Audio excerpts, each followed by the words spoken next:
দর্শক, হোটেল শিখাইনে অগ্নিকাণ্ডে নিহত বাংলাদেশিদের মরদেহ দেশে আনার আরো খবর জানাতে কুষ্টিয়া থেকে আমাদের সাথে যুক্ত হচ্ছেন শরীফ বিশ্বাস।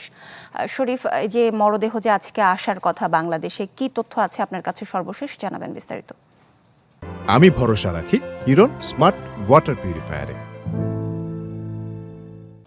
সোহেলি, আপনাকে জানিয়ে রাখি গত রাতের যে খবর সেটি হচ্ছে রাত 11টার সময় আমরা যে তথ্য জেনেছি, আজ সকাল 11টার সময় কিন্তু কলকাতা থেকে বেনাপোলের উদ্দেশ্যে সড়ক পথে রওনা হবে 4টি লাশ, বিশেষ করে কুষ্টিয়ার যে 4টি লাশ, দেবাশিস দত্ত, সাংবাদিক দেবাশিস দত্ত এবং তার পরিবারের 4 সদস্যের মরদেহ কিন্তু আজ কুষ্টিয়ার আড়ুয়াপাড়ার উদ্দেশ্যে রওনা হবে। বিশেষ করে আমি যেটি জানতে পেরেছি যে বেনাপোলে 11টার সময় যদি কলকাতা থেকে রওনা হয়, সেক্ষেত্রে বেনাপোলে আসতে সময় লাগবে অন্তত একটারও বেশি, অর্থাৎ 2টা থেকে 3টা বাজবে এবং সেখান থেকে কুষ্টিয়ায় আসতে আরও 3 থেকে 4 ঘন্টা লাগতে পারে।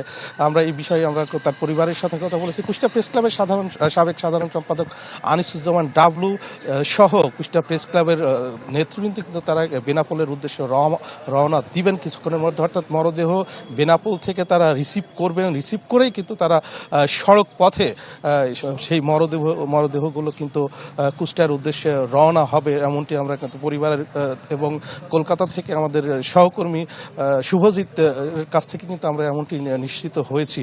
এবং যেটি আরেকটু তথ্য সোহেলে আপনাকে জানিয়ে রাখে, বিশেষ করে যে 4 জন রয়েছেন, এই 4 জন একই পরিবারের হলেও ধর্মীয় রীতি অনুযায়ী 2 জনের মরদেহ কবরস্থানে দাফন করা হবে এবং বাকি 2 জন অর্থাৎ দেবাশিস দত্ত এবং তার সন্তানের মরদেহ শ্মশানে কিন্তু সমাহিত করা হবে, এমনটি নিশ্চিত হওয়া গেছে।